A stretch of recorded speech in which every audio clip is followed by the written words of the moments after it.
it's tough. It's not a gimme. It's not a gentleman's school at all.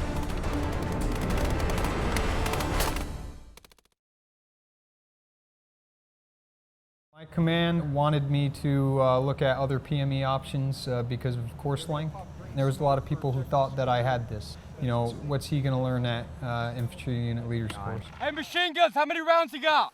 My expectations were to become more proficient, to have a better understanding of subjects such as call for fire, better understanding of controlling air. I had never shot any live rounds through any mortar system.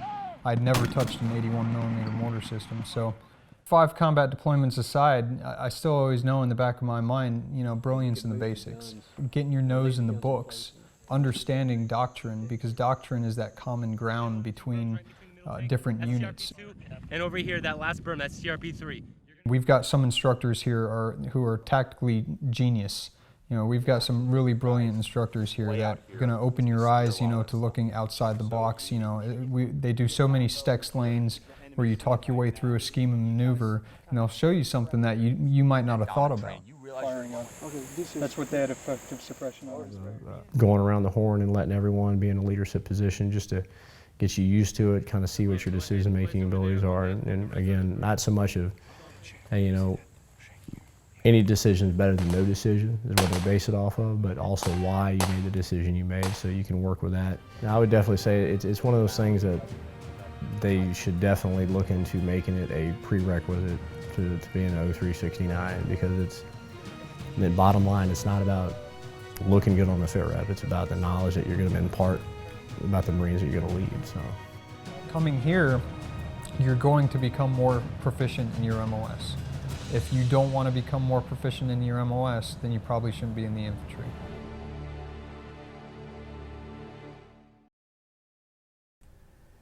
DPJ leaders deny urging a cover-up. Okay. Well, Nimitz said a meltdown at Fukushima plant was unlikely. That was 5 years ago. They only posted it a year later, so it's 4 years ago. It shows there at Bloomberg. Lake Barrett said there was not going to be no event. Horst Lacey said he doesn't see an event. But the headlines come out the last couple of days. What's behind TEPCO's ban on a term core meltdown after Fukushima? And you got utility head blamed for late mention of Fukushima meltdown. This is all hitting the media in the last couple of days. TEPCO's nuclear commercial draws disgust from the evacuees. Apparently they've been just burning huge amounts of money on commercials in an attempt to open up another power plant. But at the same time, you have these headlines. Okay. And so it wasn't just them. It was like you say, Horst Lacey and Lake Barrett and everybody else was out lying at the same time. But it wasn't just them. And what you're going to get now is 7 different media that came out and lied to you and faked being inside of a building that didn't exist. And this is really straightforward. So here we go. June 19th, 2016. I'm Dana Durnford, the nuclearproctologist.org. We have 7 journalists who are claiming that they're inside of Unit 4. Anna Corin, she's from CNN. We have Matthew actually is his name. Carney from ABC. And we have Cecilia Vega from ABC. We have, that's her there, rather. And we have Russia Today. We have Rupert Wingfield Hayes inside of Unit 4. Look at the headline there. That's him inside of Unit 4, pretending they are. Here's what Unit 4 looks like. Ignore that. Fake Unit 4 from TEPCO. Same building. This is 2 months ago at the Washington Institute. We have Miles O'Brien faking in Unit 4. And we have from BBS, and we have Seth Dorn. And Rupert was from BBC. And we have Seth Dorn. And these people are saying that they're inside of a building that doesn't exist. There's a 5-minute video going to come up, but if we don't hold them accountable with such a big lie, because this is a deadly lie. This is a murderous lie. This is sedition. This is treason. The medias that are supporting him allowed him to do it in front of them, and got the editors and producers and everybody else and camera crews and all of this other stuff to fake what they done, and then nobody come out and spoke out about it. And it's shocking. It's shocking. The people we put our trust in, if we don't hold them accountable, who's going to hold them accountable? If everybody don't share this, if everybody don't get in their faces about this, if everybody don't have a conversation about this, it'll be too late. Now's the time to move. Now's the time to act. Now's the time to hold them accountable. Now's the time to demand that we do something. Now's the time to try to stop those reactors. It's time to stop pretending that they're beautiful buildings. It's time to give it up. We can ignore the laws. We got to get on with the business of stopping these reactors. You can't come out and fake all these buildings like that and expect to get away with it, because it'll be just bigger lies every day from forever. If you don't hold them accountable. Who's going to hold them accountable? None of the alternative media will touch me, because we just showed documentation. We flush it out. We vet everything. I don't know what to do. But anyway, here comes the video. Listen to him yourself. You tell me at the end of that video that I'm a bad person. We are here inside Reactor 4 at the Fukushima Daiichi nuclear power plant that was severely crippled during the earthquake and tsunami of 2011, leading to the country's worst nuclear disaster. It was in here where there was that massive hydrogen explosion that severely damaged the building. But this was the least damaged of the 4 reactors because it was under maintenance and it wasn't actually operating. Well, as for the future of nuclear power in Japan, no one really knows. More than 50 reactors have been shut down, with the public very concerned about their health and safety.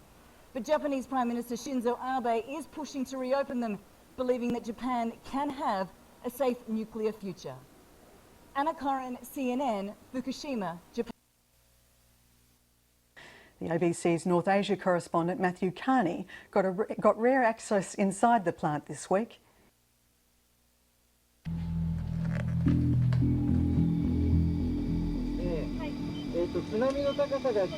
They're taking us to Reactor 4.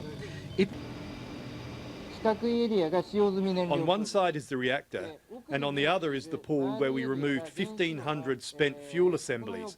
It took about a year to do it. Sorting out Reactor 4 will be the easy part.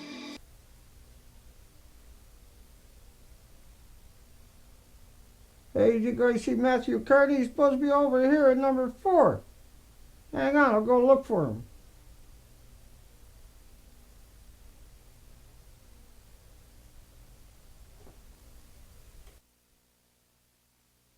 An ABC News investigation inside Fukushima.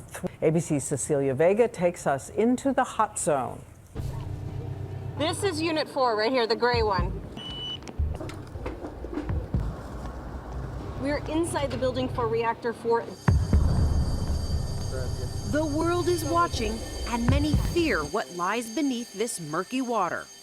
1,500 highly radioactive fuel rods inside this pool. They've got to move them outside of this reactor into a safer location. Some say that this is an exceptionally delicate, very dangerous dance for TEPCO. This is a vital first step to decommission the plant. In all, it will take workers an entire year just to clean up this reactor. But so far, they've done it safely.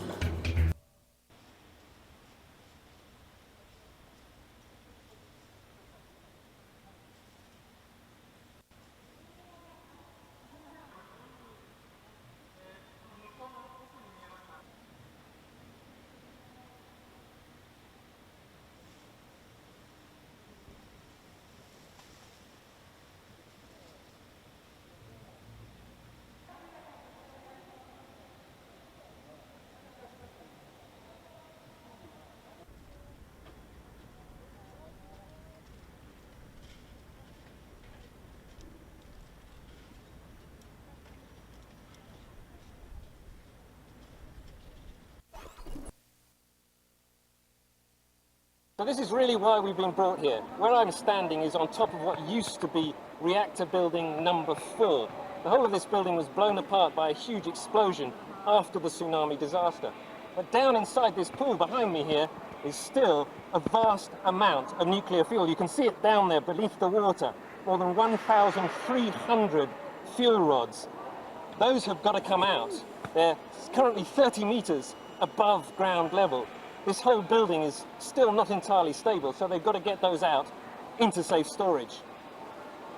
So the machine they're going to use to lift those fuel assemblies out of the cooling pool is currently being built over behind this white tank here. It's a very complicated piece of machinery which has to do a very, very delicate task to draw these fuel rods out of the fuel pool. They're going to be lifted on this huge crane that has been built over the top of reactor building 4. Remember, this whole building was destroyed by a huge explosion. All of this around me here has been built in the last 6 to 9 months. And the reason why they can do this job here in reactor building 4 is because the radiation levels in this building are relatively low. They're essentially doing the job that they can do to decommission this reactor, but the other 3 reactors, 1, 2, and 3, the radiation levels are still far too high for people even to go in there. They still don't know how they're going to decommission those 3 reactors. And Fukushima Daiichi stage, right after the accident, it was of course the emergency condition. But right now, gradually became the decommissioning stage, more stable decommissioning stage. And that's that, as I mentioned, the successful completion of the dismantle of the spent fuel from the Unit 4. It's about 1533 bundle from the Unit 4. And we carefully manipulate the machine and successfully remove those fuel to the ground located pool. And Hello and welcome. I'm Miles O'Brien, the science correspondent for the PBS NewsHour. To see it firsthand, we had to suit up. The long-term solution here is to remove and secure the nuclear fuel. At Unit 4, they have begun that process. This reactor was shut down for maintenance when the tsunami hit. Assumed that some debris fell through the gaps, engineer Takashi Hara told me. So far, we don't think it's anything that will cause the fuel to get stuck. However, it could be the case in the future, so we're proceeding very slowly. The fuel assemblies are transported in casks that will be stored in a more seismically secure common storage pool. We have a rare look inside the damaged nuclear plant in Fukushima, Japan. Seth Doan went inside to see the painstaking cleanup. To protect ourselves from radiation, we suited up. Now it's safe enough to spend a few hours inside. The building on the left, it is a Unit 4. The heart of the decommissioning work taking place here in Reactor 4. So just to recap, when you look at the pictures, all of number 4 is missing and all of number 3 is missing. And so the fuel pools were up close to the top of the building. They're long gone. David, I think you had something you wanted to say? I have seen a paper which says that if, in fact, the 4th plant goes under an earthquake and those rods are exposed, it's bye-bye Japan, and everybody on the west coast of North America should evacuate. Well, that's number 4 behind me, over here. And so the fuel pools would have been up here, about 90 feet up in the air. Well, I'll show you. Hang on. I'll show you. There we go. Hang on. I gotta get around this one. All right, we're almost there. And, oof. Got it. Here we go. Here we go. Here we go. Oh, jeez. Oh! Here we go. Here we go. Here we go. Here. Okay.